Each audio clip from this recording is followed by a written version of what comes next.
What I was telling that ये जो बीच में 4 मेंबर रिंग है ना, हाँ बॉन्ड एंगल बता रहे हाँ थे। तो रिंग की वजह से क्या होगा यहाँ पे, ये वाला जो बॉन्ड एंगल है ये वाला, ये थोड़ा सा 109 डिग्री नहीं होगा, अगर 109 डिग्री कर देंगे तो 4 मेंबर रिंग बनेगा नहीं, राइट, बट स्कर्ट होगा। हम्म हम्म, हम्म तो ये एंगल 109 डिग्री से कम होता है, यदि एंगल डिक्रीज होगा तो ऑब्वियसली परसेंटेज ऑफ करेक्टर कम हो जाएगा कि नहीं, हाँ ठीक है ना, लेकिन एंगल डिक्रीज हो हाँ रहा सर। तो परसेंटेज ऑफ करेक्टर कम होगा, तो यहाँ पे ये जो ब्रिजिंग बी एच बॉन्ड है उनका percentage of character normal sp3 से कम होगा, राइट। और जो हम्म ब्रिजिंग वाले का नॉर्मल sp3 से कम हो जाएगा तो टर्मिनल वाले का नॉर्मल sp3 से ज़्यादा होना ही पड़ेगा, बिकॉज एवरेज आपका sp3 ही आना चाहिए। एंड फॉर दैट रीजन जो टर्मिनल वाले बॉन्ड हैं, जो टर्मिनल वाले बॉन्ड है ये 109 से थोड़ा ज़्यादा होता है, बिकॉज एस करेक्टर इसका इंक्रीज हो जाएगा, राइट। तो नेक्स्ट पॉइंट वही लिख लेना, due to the ring, due to the 4 membered ring structure, due to 4 membered ring structure, as character of bridging hybrid orbital, due to the 4 membered ring structure as character of bridging hybrid orbital is less than normal sp3, is less than normal sp3,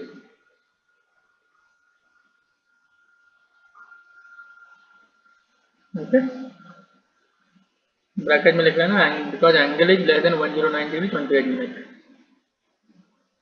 because bond angle is less than 109 degree 28 minutes, right. और next point लिखना, S character of terminal hybrid orbital is more than normal स्थिति, S character of terminal hybrid orbital is more than normal स्थिति, is more than normal स्थिति, okay. Now see one thing here, हमारा bond चार्जर क्या होता है, bound charger होता है बेसिकली, हम लोग बाउंड चार्जर वन कब बोलते हैं, जब सिंगल बॉन्ड होता है, if केवल सिंगल बॉन्ड है तो बोलते हैं बॉन्ड चार्जर आपका वन है। सिंगल बॉन्ड का मतलब क्या हुआ, दो इलेक्ट्रॉन, सिंगल बॉन्ड का मतलब क्या हुआ, दो इलेक्ट्रॉन। अब यहाँ पे देखिए आप, इलेक्ट्रॉन दो हैं लेकिन बॉन्ड भी दो हैं, मतलब पर बॉन्ड में कितना इलेक्ट्रॉन आएगा, वन आएगा कि नहीं। हम्म तो जो ब्रिजिंग वाले बॉन्ड है उसका बॉन्ड चार्जर कितना हो जाएगा, हाफ हो जाएगा कि नहीं।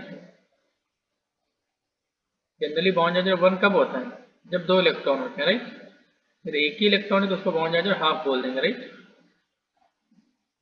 हाँ तो पाए तो नीचे ही लिख लेना, the bond charger of bridging BH bond is half, bond charger of bridging BH bond is half।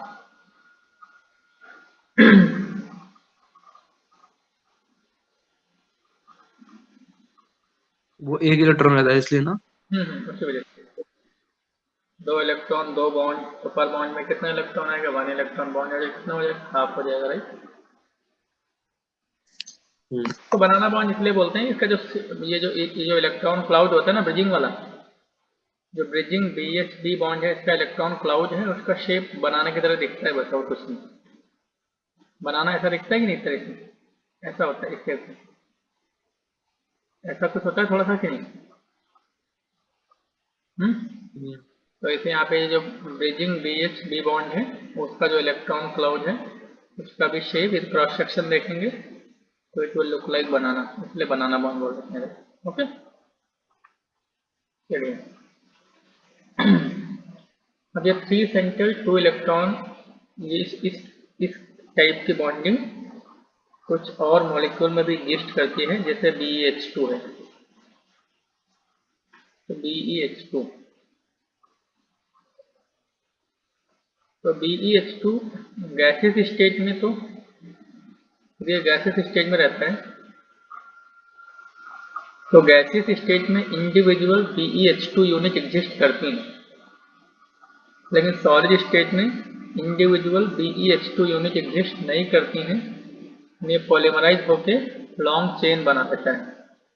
In the solid state, individual BeH2 unit will not exist and it will polymerize to form a long chain, right? इससे पहले एक statement लिख लेना। In the solid state, BeH2 exists as a polymeric chain. BeH2 exists as a polymeric chain in which all bonds are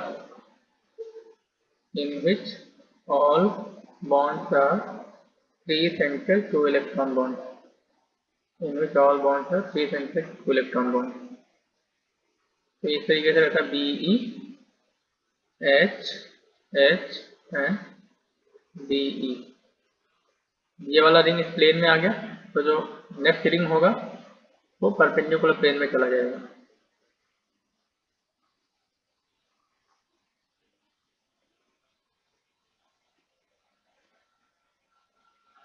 फिर से plane में और next ring फिर से परपेंडिकुलर प्लेन में चला जाएगा। इस तरीके से अल्टरनेट परपेंडिकुलर रिंग बन जाती है।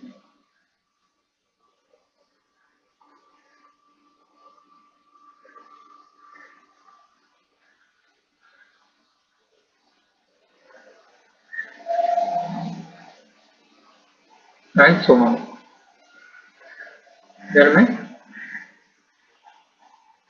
And so on.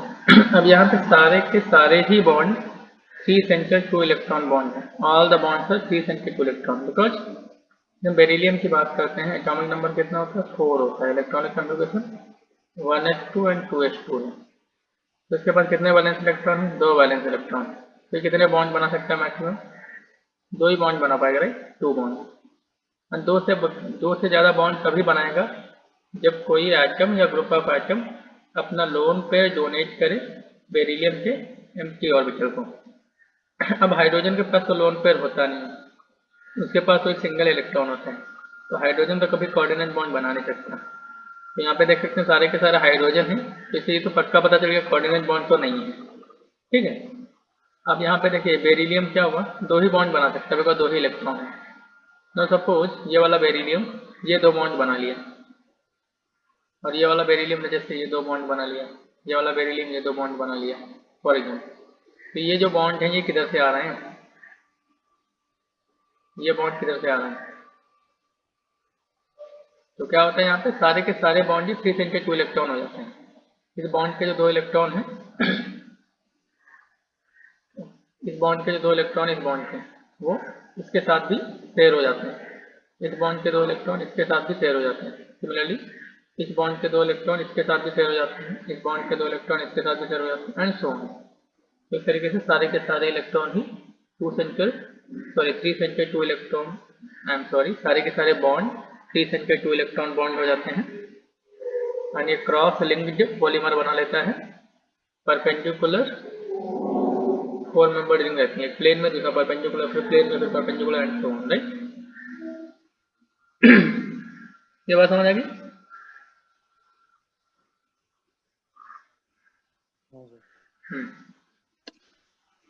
अब देखिए तो जो 3 सेंटर 2 इलेक्ट्रॉन बॉन्ड हैं वो केवल हाइड्रोजन, ड्यूटेरियम एंड ट्राइटियम वही बनाएगा और कोई नहीं बना सकता। तो एक स्टेटमेंट लिख लेना, 3 centre 2 electron bond are formed 3 center 2 electron bonds are formed only with hydrogen, deuterium and tritium. Only with hydrogen, deuterium and tritium.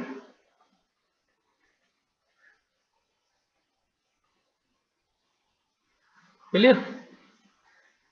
अब यहाँ पे हमारे पास 2 मॉलिक्यूल होते हैं जिनका स्ट्रक्चर D2H6 और BeH2 के सिमिलर ही होता है, लेकिन इसमें कोई भी बॉन्ड 3 सेंटर 2 इलेक्ट्रॉन बॉन्ड नहीं होता है। जैसे मैं Al2Cl6 ले रहा हूँ, Al2Cl6 इसका स्ट्रक्चर D2H6 के एनालॉगस है, ज्योमेट्री B2H6 की तरह ही रहता है इसका। यहाँ पे मेरे से Cl and Cl and then this Cl, I'm sorry, this is and Cl and Cl। तो इसका देखिए स्ट्रक्चर एग्जैक्टली B2H6 की तरह ही है, बट यहाँ पे कोई भी बॉन्ड 3 सेंटर 2 इलेक्ट्रॉन बॉन्ड नहीं है। तो ऑल्दो एल्युमिनियम जो है उसके पास 3 ही वैलेंस इलेक्ट्रॉन होते हैं। Atomic number 13 electronic configuration neon 3s2 3p1। तो उसके बाद देखिए 3 वैलेंस इलेक्ट्रॉन है, तो ये 3 बॉन्ड बना सकता है। चौथा बॉन्ड बनाने का पॉसिबिलिटी क्या है? चौथा बॉन्ड कोऑर्डिनेट बॉन्ड होगा, बिकॉज एल्युमिनियम के पास एक वैकेंट ऑर्बिटल है, फिर कोई एटम अपना lone pair of electron donate कर दे, तो चौथा बॉन्ड बनने का पॉसिबिलिटी तभी है कि वो कोऑर्डिनेट बॉन्ड हो। अब यहाँ पे हम लोग देख सकते हैं जो क्लोरीन है उसके पास लोन पेयर रहते हैं, तो जैसे ये 3 बॉन्ड हैं एल्युमिनियम के नॉर्मल कोवेलेंट बॉन्ड। सिमिलरली ये 3 इस साइड के नॉर्मल कोवेलेंट बॉन्ड। अब ये क्लोरीन के पास लोन पेयर होगा, तो अपना लोन पेयर इसको डोनेट कर देगा कोऑर्डिनेट बॉन्ड के थ्रू। इस क्लोरीन के पास भी लोन पेयर होगा, अपना लोन पेयर इस एल्युमिनियम को डोनेट कर देगा कोऑर्डिनेट बॉन्ड के थ्रू। तो इस तरीके से यहाँ पे कोई भी बॉन्ड 3 सेंटर 2 इलेक्ट्रॉन बॉन्ड नहीं है, सारे के सारे ही नॉर्मल कोवेलेंट बॉन्ड हैं या प्रॉपर कोवेलेंट बॉन्ड है बोल सकते हैं। बात समझ आई? सिमिलरली एक और होता है BeF2। तो BeF2 का स्ट्रक्चर सॉलिड स्टेट में BeH2 के एनालॉगस होता है, लेकिन BeF2 में एक भी बॉन्ड 3 सेंटर 2 इलेक्ट्रॉन नहीं होता है, सारे के सारे प्रॉपर कोवेलेंट बॉन्ड होते हैं, राइट? तो ये कॉपी कर लो जल्दी से।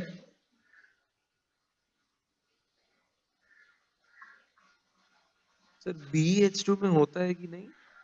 BeH2 में होता सर एक बार ऊपर कीजिए ना। सॉरी BF2 में, सॉरी है, BF2 में नहीं होता भाई, तो बता रहा हूँ स्ट्रक्चर सिमिलर है हाँ BeH2। लिखिए पूरे सर। हाँ सर ठीक है।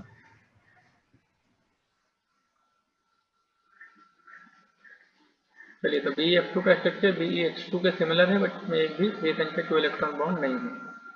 तो मैं बना देता हूँ structure BeF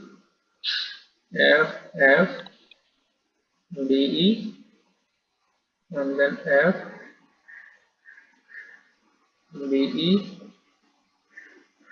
F BE F F BE and here also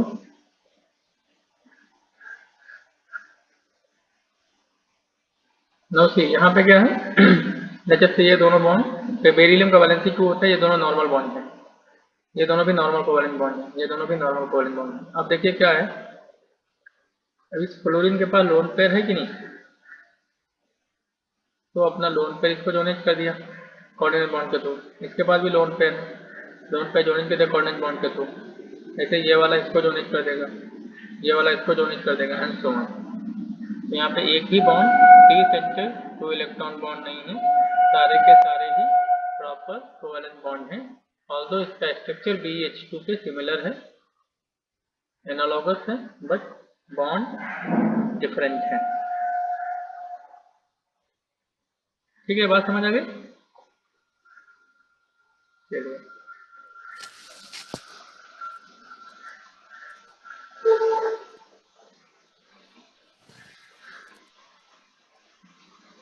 अब हम लोग डिस्कस करेंगे molecular orbital theory.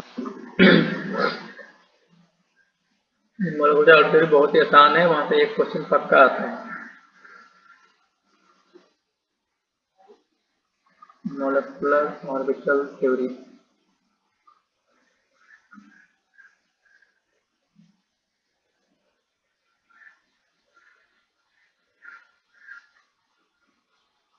MOT।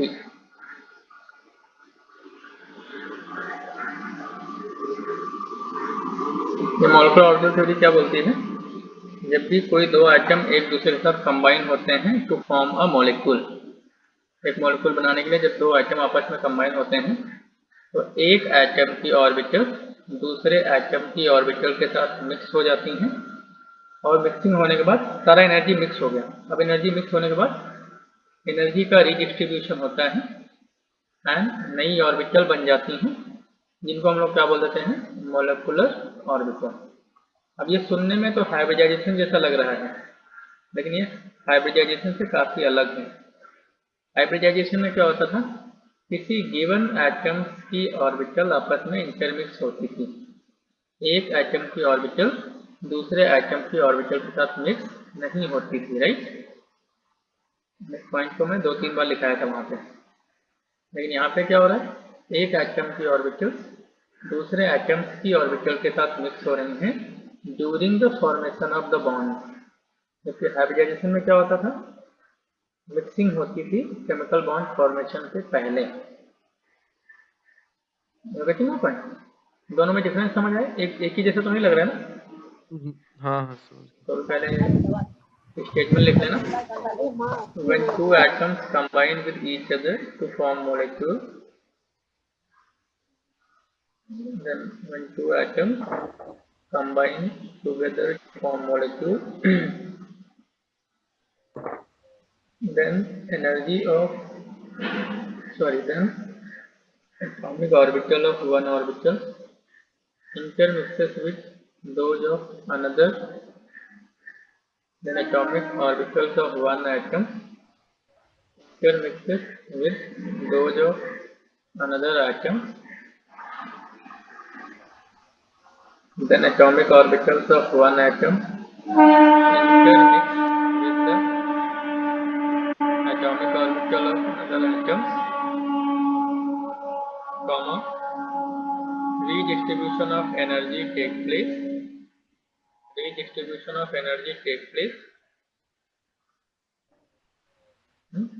New orbitals are formed.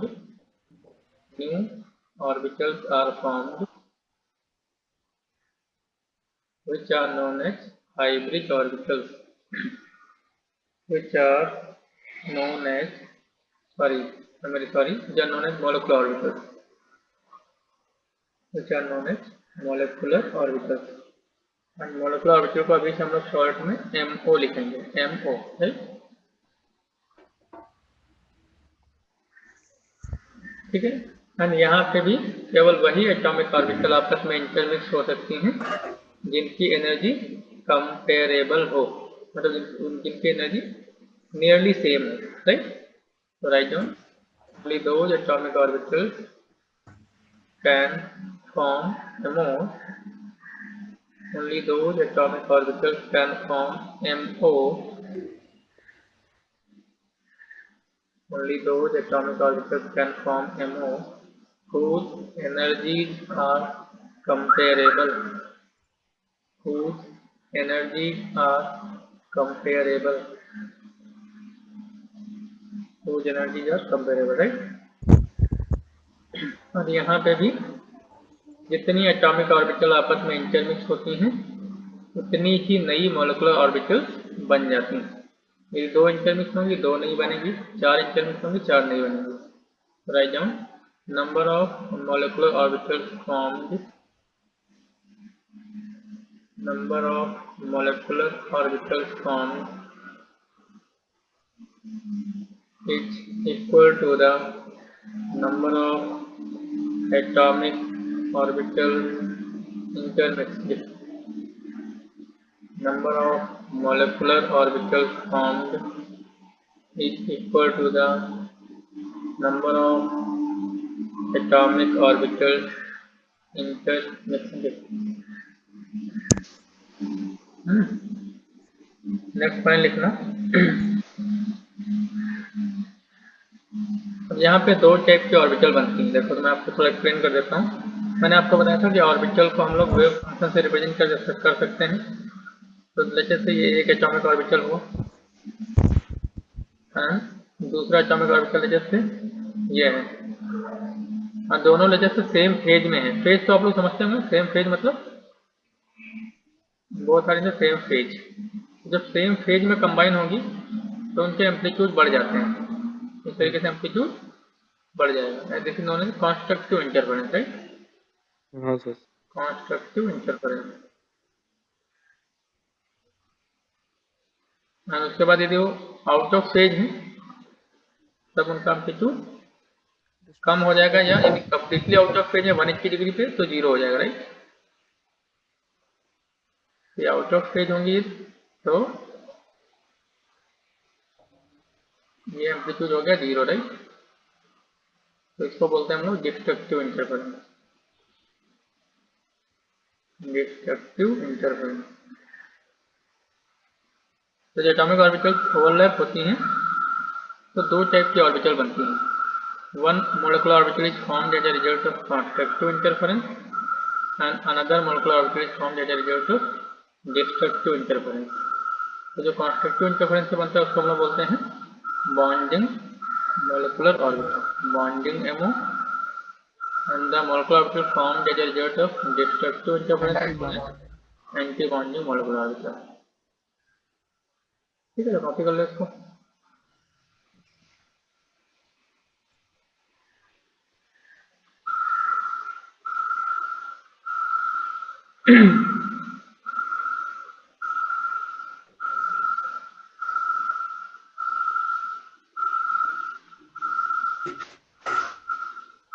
ठीक है, बॉन्डिंग का एनर्जी कम हो जाता है, एंटी बॉन्डिंग का एनर्जी बढ़ जाता है।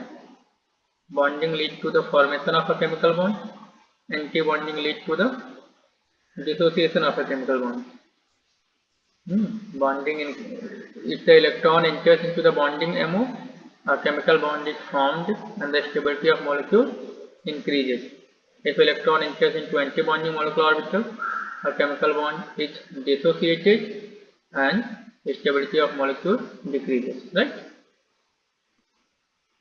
चलिए, अब मोलिकुलर ऑर्बिटल भी उन सारे लॉज को फॉलो करती है जिन लॉज को एटॉमिक ऑर्बिटल फॉलो करती थी। जैसे क्या हुआ, ऑफ-बॉ प्रिंसिपल हो गया, Hund's rule of maximum multiplicity हो गया, पॉली एक्सक्लूजन प्रिंसिपल हो गया, extra stability of half filled and fully filled orbitals हो गया। तो all these rules are also followed by the molecular orbital. तो नेक्स्ट पॉइंट ये लिख लेना, molecular orbital follow all the general rules,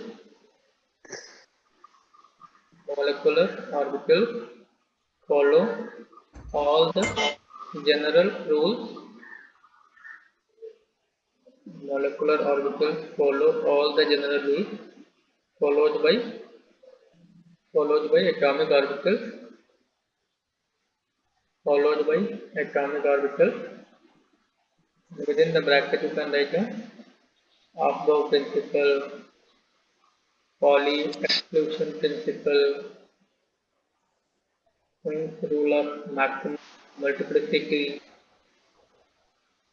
extra stability of half fluid and fully fluid orbitals, extra stability of half fluid and fully fluid orbitals.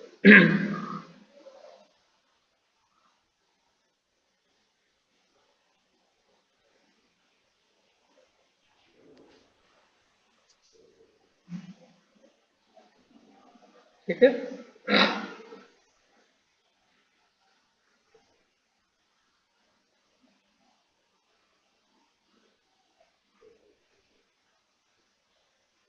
Okay, this point is clear. जी sir. Yes sir. Yes sir. अब हमारे syllabus में MOT का application केवल diatomic homonuclear molecule formed by the element up to atomic number 10, बस उतना ही application. तो डाई एटॉमिक होमोन्यूक्लियर मॉलिक्यूल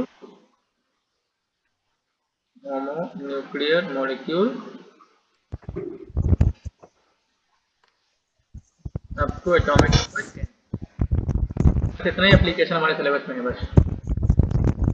जैसे H2 हो गया, He2 हो गया, बोलेंगे He2 तो बनता नहीं है, हम लोग एमओटी से बताएंगे उसको कि नहीं बनता है।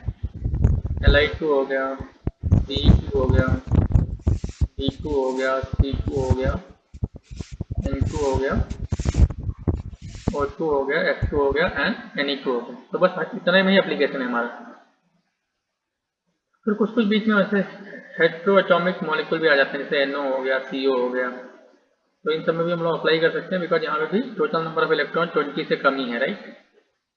तो कहीं पे भी टोटल नंबर ऑफ इलेक्ट्रॉन 20 से कम है, CN भी जैसे हो गया, तो वहाँ पे अप्लाई कर सकते हैं हम लोग, राइट। तो चलो हम लोग हाइड्रोजन मॉलिक्यूल को बनाते हैं थोड़ा मोटी से। तो जैसे हमारे पास एक हाइड्रोजन एटम है, this is one hydrogen atom, और उसके पास मुझे पता है 1s ऑर्बिटल होती है, और 1s ऑर्बिटल में एक इलेक्ट्रॉन होता है। This is another hydrogen atom,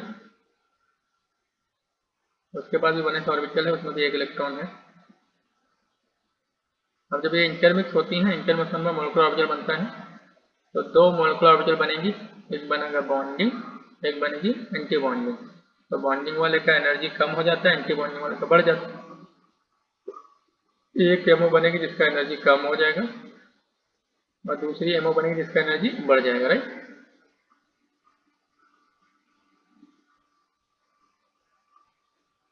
ठीक है,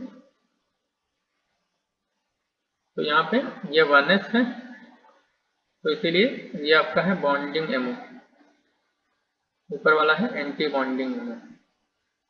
इनका नोमेनक्लेचर कैसे करते हैं, सिंस 1s ऑर्बिटल के इंटरमिक्सिंग से बना है, तो इसलिए इसको हम 1s बोलते हैं। तो यहाँ पे एचएस के बीच में जो बॉन्ड बनेगा, वो बॉन्ड का नेचर क्या होता है, सिग्मा बॉन्ड होगा, इसलिए हम लोग सिग्मा बोल देते हैं, sigma 1s। Similarly anti bonding को हम लोग स्टार लगा के डिस्टिंग्विश करते हैं, तो सिग्मा 1s स्टार लगा दूंगा, स्टार का मतलब क्या होता है, ये एंटी बॉन्डिंग होगा, राइट। तो 1s क्यों लिखा, बिकॉज 1s एटॉमिक ऑर्बिटल से बना है। सिग्मा क्यों लगा दिया, बिकॉज जो बॉन्ड बनेगा वो सिग्मा बॉन्ड बनेगा, इस वजह से।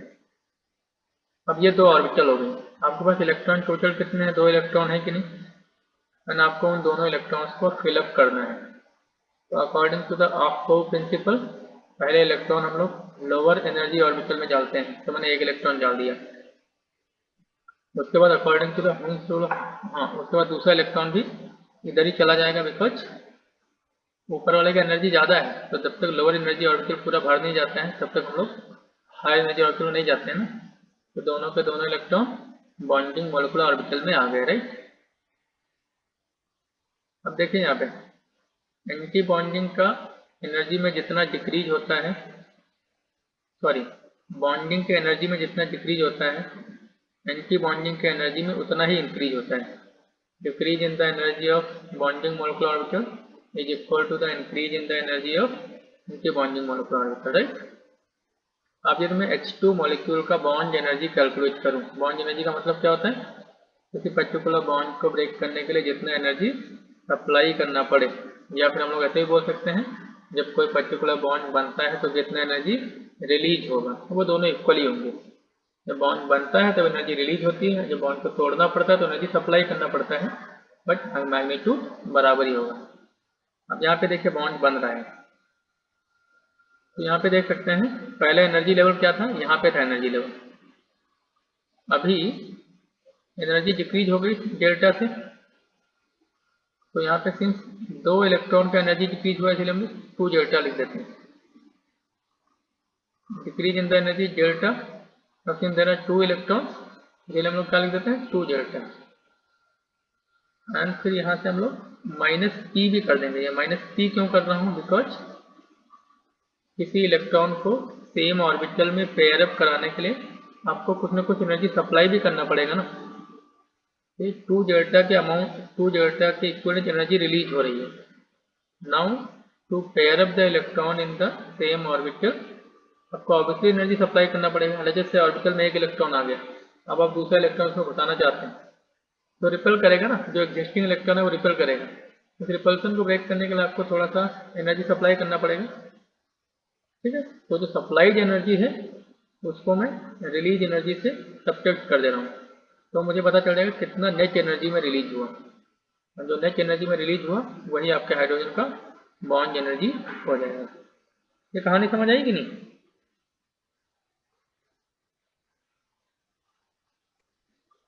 तो वो लास्ट वाला पॉइंट फिर से बोलिएगा। तो क्या हो रहा है, मैं यहाँ पे हाइड्रोजन का बॉन्ड एनर्जी निकालना चाहता हूँ। देख सकते हैं पहले एनर्जी लेवल क्या था, यहाँ पे था कि नहीं, मीन दोनों इलेक्ट्रॉन का एनर्जी डिक्रीज हुआ कि नहीं डिक्रीज हुआ, बताइए। हाँ सर। कितना डिक्रीज हुआ, डेल्टा से डिक्रीज हुआ। कितने इलेक्ट्रॉन है, 2 इलेक्ट्रॉन है, इसलिए मैंने 2 डेल्टा कर दिया, राइट। अब किसी विद इन ऑर्बिटल इलेक्ट्रॉन को पेयर अप कराने के लिए आपको एनर्जी सप्लाई करना पड़ेगा कि नहीं। फॉर एग्जांपल सपोज हाँ। ऑर्बिटल में इलेक्ट्रॉन पहले से प्रेजेंट है, और आप दूसरा इलेक्ट्रॉन उसमें रखना चाहते हैं, तो एग्जिस्टिंग इलेक्ट्रॉन उसको रिपेल करेगा। रिपल्सन को ब्रेक करने के लिए आपको एनर्जी सप्लाई करना पड़ेगा, right.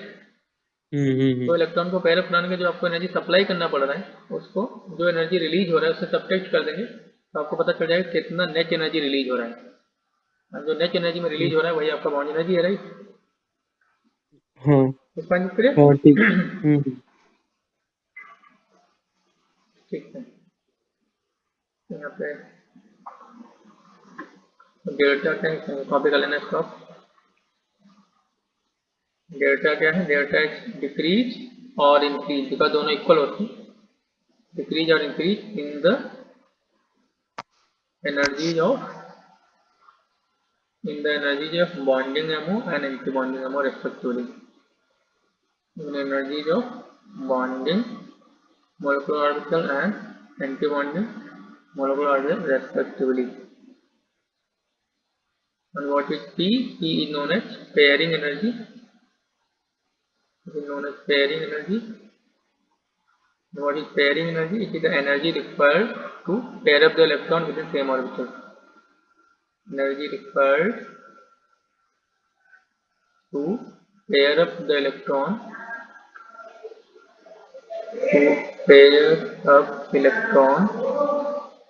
within a orbital.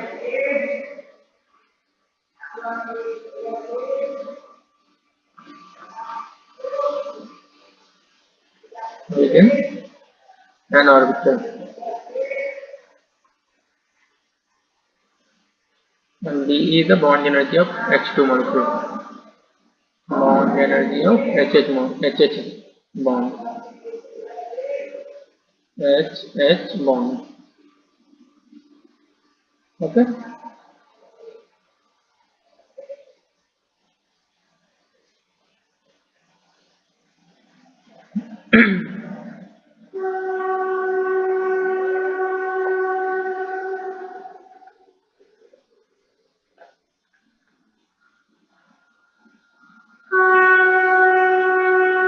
Copy कर लिया?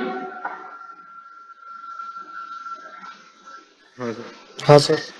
अब यहाँ पे बॉन्ड एनर्जी निकालने का एक फार्मूला होता है। बॉन्ड एनर्जी का डेफिनेशन वही है जो हमारा पहले था, it is the effective bond between two atoms. यहाँ पे निकालने का तरीका अलग है, वहाँ पे हम लोग स्ट्रक्चर को देख के निकालते थे। यहाँ पे हम लोग एक पर्टिकुलर फार्मूला होता है, bond energy equal to half NB minus NA। यहाँ पे NB nothing but number of electron in bonding MO, number of electron in bonding MO, and Na is number of electron in anti-bonding MO. Na is number of electron in anti-bonding MO.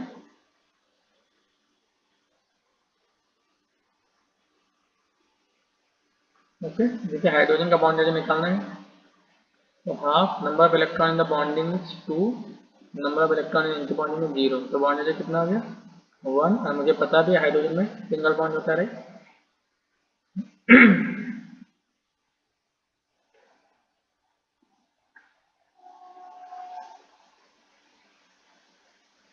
ठीक है, molecular orbital theory से question बहुत आसान आते हैं। कोई भी question solve करना हो आपको बस एक मॉलिक्यूलर ऑर्बिटल्स के एनर्जी का ऑर्डर होता है, वो एनर्जी का ऑर्डर पता हो, उसके बाद हम लोग उस इलेक्ट्रॉनिक कॉन्फ़िगरेशन लिखते हैं, और फिर जो भी क्वेश्चन पूछा जाए आप कर सकते हैं। तो सबसे पहले आपको एनर्जी का ऑर्डर याद रखना होगा, तो order of energies of molecular orbital, तो मैं असेंडिंग ऑर्डर लिखूंगा, ascending order of energies of molecular orbital, energies of molecular orbital।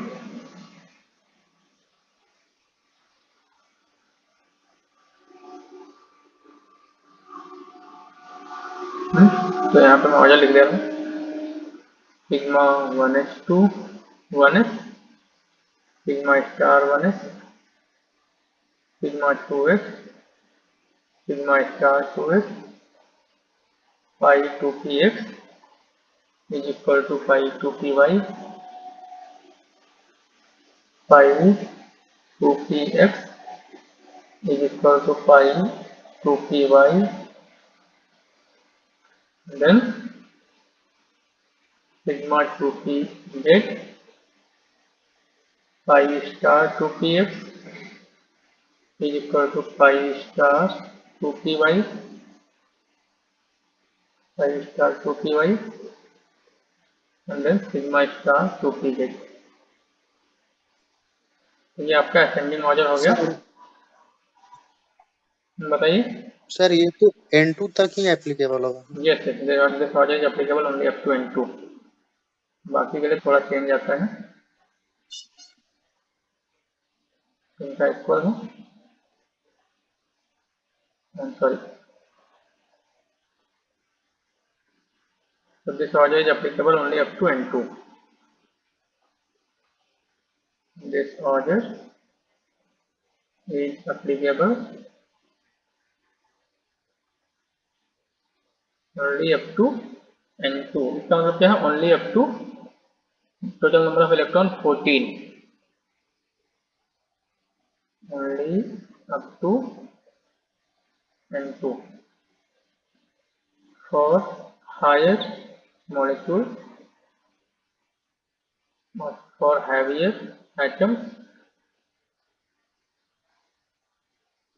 जैसे O2 हो गया, F2 हो गया, Ne2 हो गया। इसके लिए ऑर्डर में स्लाइटली चेंज हो जाता है, slight change in the order. तो इनके लिए ऑर्डर क्या हो जाएगा? Sigma 1s, sigma star 1s, sigma 2s, sigma star 2s, sigma 2pz, pi 2px equal to pi 2py, then pi star 2px is equal to pi star 2py,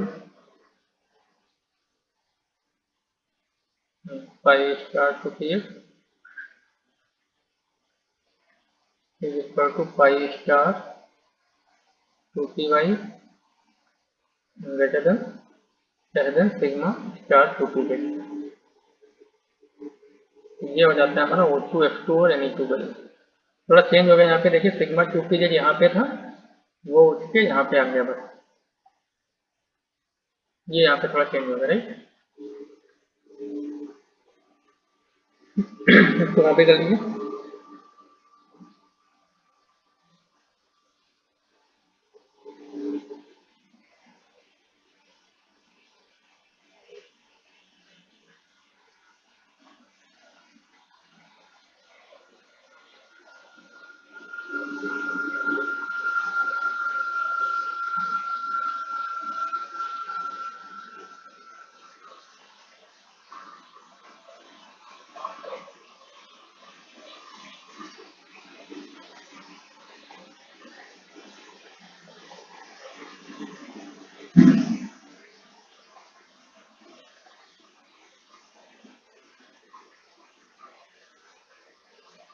copy कर लिए? Yes sir. हाँ sir. अब देखो यहाँ पे जब 1s की बात करो तो मुझे पता है वन जो s ऑर्बिटल होती है वो केवल सिग्मा बॉन्ड बनाती है, इसीलिए मैंने 1s s के लिए सिग्मा ही लिखा। अब जब p ऑर्बिटल की बात हो रही है तो p ऑर्बिटल तो आपका सिग्मा बना सकता है, पाई बना सकता है, दोनों ही बना सकता है, राइट। सिग्मा और पाई दोनों ही बना सकता है ना। यहाँ पे मैंने इंटर न्यूक्लियर एक्सिस को जेड एक्सिस के अलाउंग एज्यूम कर रखा है। मैंने क्या एज्यूम कर रखा है? इंटर न्यूक्लियर एक्सिस को मैंने जेड एक्सिस के अलाउंग एज्यूम कर रखा है, इसीलिए सिग्मा बॉन्ड। जेड एक्सिस के अलाउंग जो बॉन्ड बन रहा है वो सिग्मा है और बाकी दोनों पाई हो गए। आपको किसी किसी बुक में हो सकता है एक्स को सिग्मा लिख दे, तो देखेंगे सम बुक में फाइंड दैट एक्स को सिग्मा लिख देगा, तो उसको देख के जाना नहीं है, वहाँ पे उसने एक्स को मान लिया inter nuclear axis, that will not create any difference. यहाँ पे मैंने जेड को इंटर न्यूक्लियर एक्सिस मान रखा है, इसीलिए जेड एक्सिस के अलाउंग जो बॉन्ड बनेगा वो सिग्मा बन जाएगा एंड एक्स एंड वाई के अलाउंग जो बॉन्ड बनेंगे वो पाई बन जाएंगे, बस। ठीक है। अब इस ऑर्डर में स्लाइट डिफरेंस क्यों आता है उसका रीजन देख लेते हैं एक बार। तो वहाँ पे एक रीजन होता है, उसको बोलते हैं sp mixing. Something called sp mixing.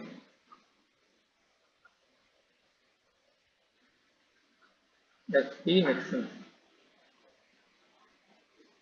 जैसा कि मैंने आपको बताया था पहले, केवल वही एटॉमिक ऑर्बिटल आपस में इंटरमिक्स हो सकती हैं जिनकी एनर्जी कंपेरेबल हैं, एनर्जी आर नियरली सेम। तो इसमें जनरली क्या होता है, s ऑर्बिटल के साथ कंबाइन होती हैं और p ऑर्बिटल के साथ कंबाइन होती हैं। लेकिन फॉर द लाइटर एलिमेंट, मुझे बताया लाइटर एलिमेंट के लिए for a given shell s और p के बीच में एनर्जी डिफरेंस काफ़ी कम होता है। एंड जैसे जैसे एटॉमिक नंबर बढ़ता चला जाता है, for a given shell the energy difference between s and p orbital start increasing. So for the lighter element, the energy difference between the s and p orbital of the same orbit is sufficiently small so that they can intermix.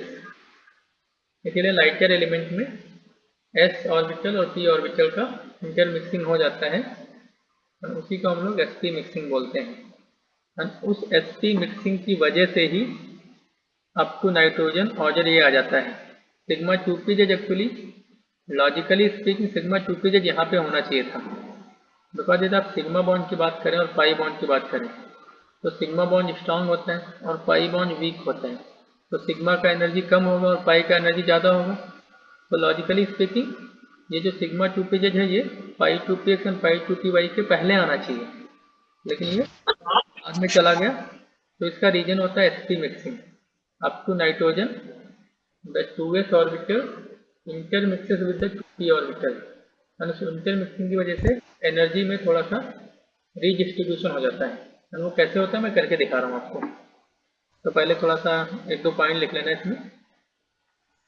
Generally s orbital intermixes with the s orbital and p orbital with p orbital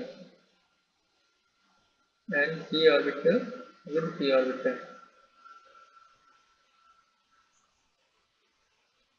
But for the lighter element,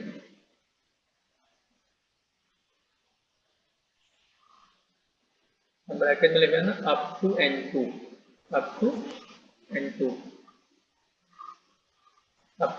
bracket में लिखा है ना, the energy difference between 2s and 2p is sufficiently small. The energy difference between 2s and p is sufficiently small so that the intermixing becomes possible.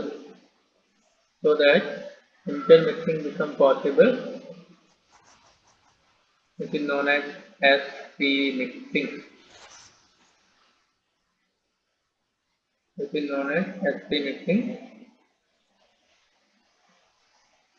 And due to which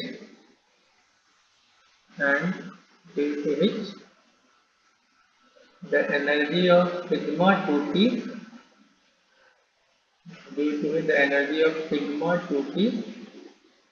becomes greater than energy of pi 2p.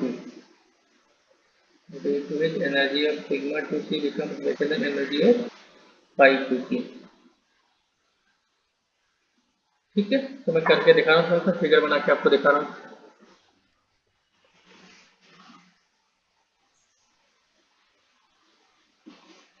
ठीक है, तो यहाँ पे question कैसा पूछा जाएगा, ऐसा पूछा जाएगा भाई बताओ भाई किसमें एसपी मिक्सिंग होता है। तो आपको याद रखना अप टू n2 होता है, उसके बाद नहीं होता है। तो लेटेस्ट से मैं यहाँ पे बना रहा हूँ, ये 1s है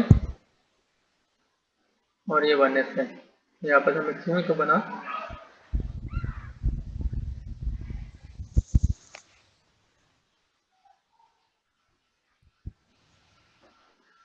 ये बन गया। तो ये बन गया आपका sigma star 1s, this is sigma 1s। इसके ऊपर क्या होगा 2s होगा,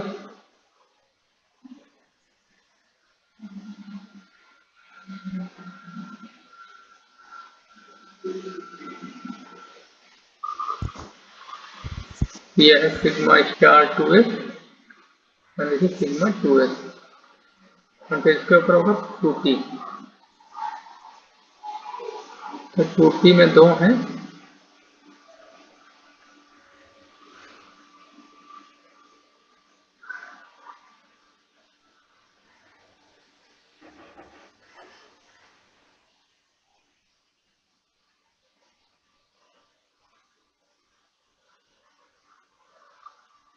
ये है आपका sigma 2pz and this is sigma star 2pz।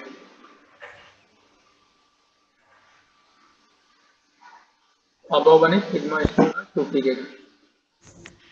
ये है आपका पाई 2px and pi 2py and this is pi star 2px and pi star 2py, right. ये एनर्जी का ऑर्डर था, ये आपका नेचुरल ऑर्डर है, राइट। अब होता क्या है, इस sigma star 2s and sigma 2pz में एनर्जी डिफरेंस काफ़ी कम होता है, तो इनमें आपस में इंटरमिक्सिंग हो जाता है, और इंटरमिक्सिंग होने के बाद एनर्जी में फिर से रिडिस्ट्रीब्यूशन हो जाएगा, और रिडिस्ट्रीब्यूशन के बाद आफ्टर रिडिस्ट्रीब्यूशन व्हाट हैपेंस, ये जो सिग्मा 2pz का एनर्जी वो पाई 2px से ज़्यादा हो जाता है, ये बन गया सिग्मा 2pz एंड फिर सिग्मा स्टार 2s का एनर्जी पहले से थोड़ा कम हो जाता है, तो ये सिग्मा स्टार 2s, तो इनमें एनर्जी डिफरेंस काफ़ी कम होता है, आपस में इंटरमिक्सिंग हो जाता है, इंटरमिक्सिंग के बाद एनर्जी में रिडिस्ट्रीब्यूशन होता है, एंड रिडिस्ट्रीब्यूशन के बाद सिग्मा 2pz का energy pi 2px and pi 2py से ज़्यादा हो जाता है, एंड सिग्मा स्टार 2s का एनर्जी जितना पहले एनर्जी था उससे थोड़ा कम हो जाएगा, राइट। तो इसी को बोलते हैं एसपी मिक्सिंग, की वजह से ऐसा हो गया। ये केवल अप टू नाइट्रोजन ही होता है, खाली अप टू नाइट्रोजन। बात समझ आई कि नहीं? सर सिग्मा स्टार 2s और सिग्मा 2pz के बीच में पाई 2px होगा ना? नो, पाई 2px का एनर्जी सिग्मा 2pz से ज़्यादा होगा ना, वो रिडिस्ट्रीब्यूशन के बाद अभी देखिए ज़्यादा हो गया ये सिग्मा 2pz, इसीलिए हमारे ऑर्डर में पाई 2px एंड पाई 2py पहले जाता है सिग्मा 2pz से, right. This was the normal order, ये इसकी मिक्सिंग के बाद ऐसा हो रहा है, वही मैं समझाने की कोशिश कर रहा हूँ कि ऐसा क्यों हो रहा है। तो अप टू नाइट्रोजन ऐसा क्यों हो रहा है, वही मैं एक्सप्लेन कर रहा हूँ। ठीक है। समझ आ गया कि नहीं? तो जो नेचुरल ऑर्डर है कुछ लोग वो ऑक्सीजन, फ्लोरीन और नियान का वो है, डेविएशन किसमें हुआ है, नाइट्रोजन वाले में डेविएशन हुआ है, राइट। जो लाइटर एलिमेंट है उनमें डेविएशन हुआ है, राइट। समझ आ गया कि नहीं? हाँ सर। तो अब यदि एक बार ये ऑर्डर याद रख लिया, फिर क्वेश्चन यहाँ के बहुत आसान रहते हैं। कैसे कैसे क्वेश्चन पूछे आते हैं देख लेते हैं अभी। तो मैंने पहले इलेक्ट्रॉनिक कन्फिगरेशन लिख के दिखा देता हूँ मैं आपको एक बार। जैसे मुझे O2 का इलेक्ट्रॉनिक कन्फिगरेशन लिखना है, कितने इलेक्ट्रॉनिक टोटल 16 है, भरना शुरू कर दो। पहले में 2 डालो, दूसरे में 2 डालो, sigma 2s2 sigma star 2s2, उसके बाद ये ऑक्सीजन है, सिग्मा 2pz पहले आ जाएगा, sigma 2pz2 than pi 2px2 पाई 2py2, अब इलेक्ट्रॉन 14 हो चुके हैं अभी तक, फिर पाई स्टार 2px, इनमें एक एक इलेक्ट्रॉन सबसे पहले जाएगा, right. Rule of maximum multiplicity, right. ऐसी ऑर्बिटल इनका एनर्जी सेम है, पहले उसमें एक एक इलेक्ट्रॉन देते हैं, उसके बाद पेयरिंग स्टार्ट होता है, राइट।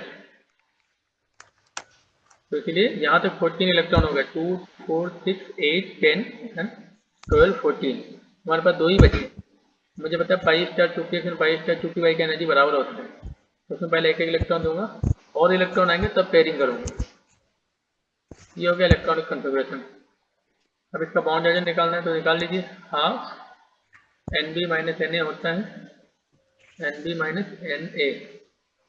बॉन्डिंग में इलेक्ट्रॉन कितने काउंट कर लो, 2 2 4 6 8 एंड 10, बॉन्डिंग में 10 है, इनके बॉन्डिंग में बचे हुए 6 इनकी बॉन्डिंग में होंगे। बॉन्ड एजेंट कितना आ गया, 2 आ गया। Yes sir. मुझे पता भी ऑक्सीजन में डबल बॉन्ड होता है, राइट। हाँ सर। अब यहाँ और कैसे क्वेश्चन पूछ सकता है बताइए, पैरामैग्नेटिक है कि डायामैग्नेटिक है। आपको दिख रहा है 2 अनपेयर इलेक्ट्रॉन है, तो क्या बन गया, ये पैरामैग्नेटिक बन गया, right.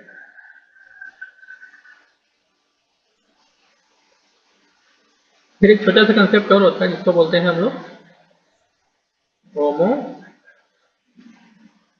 And leuco. Homo and leuco. तो होमो क्या मतलब, होमो का मतलब क्या होता है, हाईएस्ट। दिखाओगे पहले क्या होगा? होमो का मतलब होता है highest occupied molecular orbital.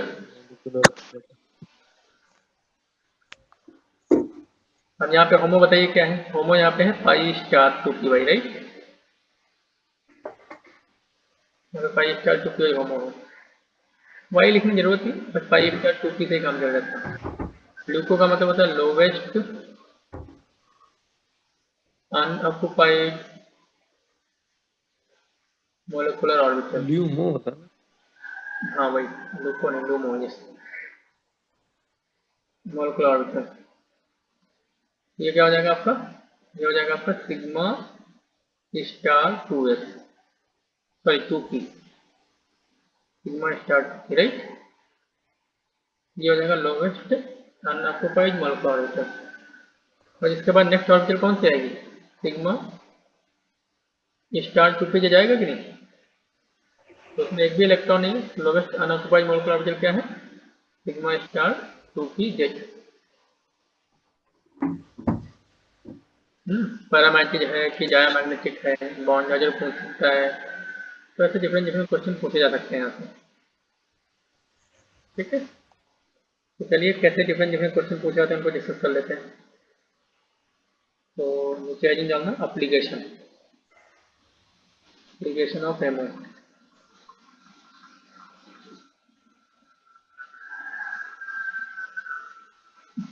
Application,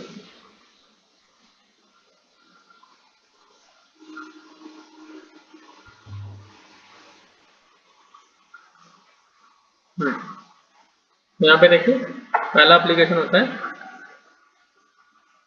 calculation of bond charger, calculation of bond charger.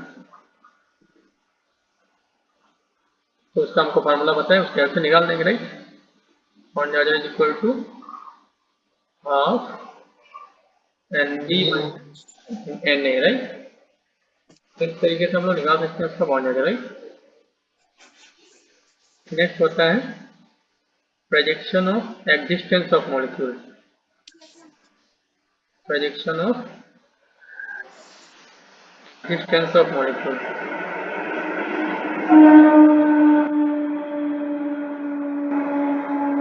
Molecule को या स्पेसिफिक लिख सकते हैं, जनरल लोग specific, projection of existence of the specific. अब देखिए बॉन्ड चार्जर आपका पॉजिटिव हुआ, bond charger is greater than 0, then specific, against and bond charger less than और इक्वल टू 0 आ जाए तो will not exist, then the species will not exist। जैसे for example ऐसे मैं ले लेता हूँ He2, He2 में कितने इलेक्ट्रॉन है, 4 इलेक्ट्रॉन है। लिखो electronic configuration, sigma 1s2, sigma star 1s2। निकाल लो बॉन्ड चार्जर, हाफ बॉन्डिंग में इलेक्ट्रॉन कितने हैं, 2, इनकी बॉन्डिंग में कितने हैं, 2, बॉन्ड चार्जर कितना आ गया, 0 आ गया। तो क्या एग्जिस्ट करेगा, नहीं एग्जिस्ट करेगा। He2 एग्जिस्ट नहीं करेगा, राइट। इस तरीके से हम लोग बॉन्ड चार्जर निकाल के बता सकते हैं कि एग्जिस्ट करेगा कि नहीं। बॉन्ड चार्जर यदि पॉजिटिव है एग्जिस्ट करेगा, 0 आ जाए तो एग्जिस्ट नहीं करेगा, राइट। नेक्स्ट है प्रेडिक्शन ऑफ और comparison of stability of the species, comparison of stability. Sir bond order जितना ज्यादा होगा स्टेबिलिटी तो ज्यादा ही होगा। Yes, third is comparison of stability.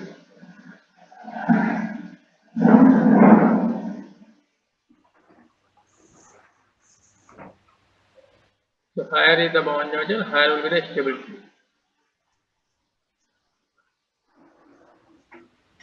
next bond order, higher will be the stability. Higher will be the stability.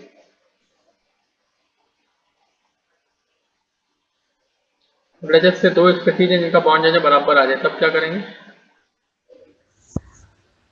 If two species है equal bond जो तो देखिए ऐसी स्पीसीज जिसमें उनके बॉन्डिंग में इलेक्ट्रॉन ज्यादा है वो कम स्टेबल होंगे. टू स्पीसीज हैव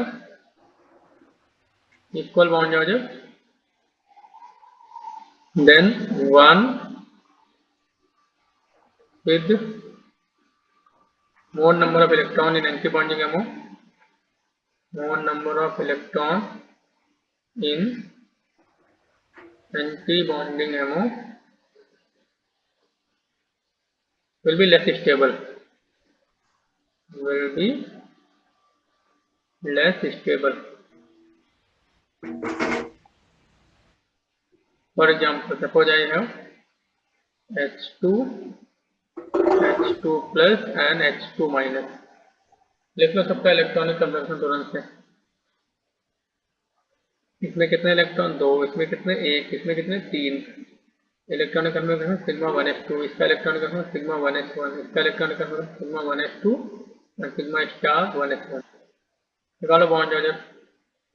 इसका बॉन्ड चार्जर 1 आ जाएगा, इसका बॉन्ड चार्जर हाफ आ जाएगा, इसका बॉन्ड चार्जर भी हाफ आ जाएगा, राइट? फिर हाफ NB2 है, Na कितने है? 1 है, तो ये कितना आ गया? हाफ आ गया. एंड इसका हाफ 1 माइनस 0 कितना आ गया? हाफ आ गया. एंड इसका हाफ 2 माइनस 0 तो कितना आ गया? 1 आ गया. तो आप देख सकते हैं H2 का बॉन्ड चार्जर सबसे ज्यादा है तो H2 सबसे ज्यादा स्टेबल हो गया. अब H2 प्लस और H2 माइनस का बॉन्ड चार्जर बराबर आ रहा है तो हम लोग देख सकते हैं H2 माइनस में एक इलेक्ट्रॉन एंटी बॉन्डिंग में है, H2 प्लस में एक भी इलेक्ट्रॉन एंटी बॉन्डिंग में नहीं है, तो इसलिए H2 प्लस ज्यादा स्टेबल होगा, सबसे कम स्टेबल होगा H2 माइनस. ये समझ आ गया सबको कि नहीं? हाँ सर. ठीक है.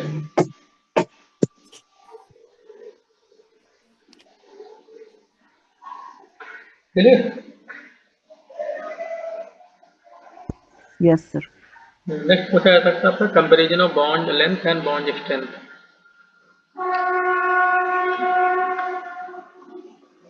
Fourth is the comparison of bond length and bond strength.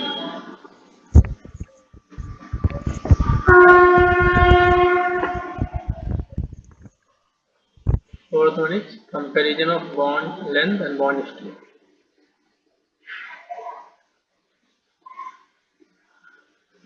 Bond length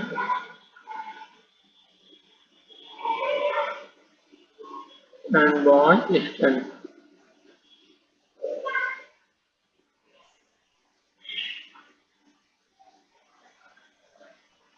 जितना ज्यादा बॉन्ड होगा उतना ही स्ट्रॉन्ग और उतना ही छोटा बॉन्ड होगा. पहले भी देखा था हमने ना, तो सेम क्राइटेरिया यहाँ पे भी होगा, बस खाली बॉन्ड चार्जर निकालने का तरीका अलग है. Higher is the bond charger, stronger and shorter will be the bond.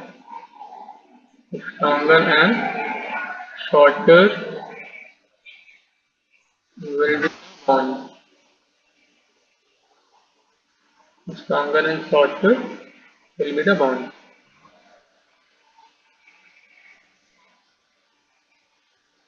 For example, जैसे मैं लेता हूँ O2 plus and O2 minus. यहाँ पे 16 इलेक्ट्रॉन है, यहाँ पे 3 इलेक्ट्रॉन, यहाँ पे 17 इलेक्ट्रॉन. देखो इलेक्ट्रॉनिक ऑक्सीजन का sigma 1s2, sigma star 1s2, sigma 2s2, sigma star 2s2, sigma 2pz. Because oxygen है तो सिग्मा 2pz पहले आ जाएगा, राइट? Sigma 2pz2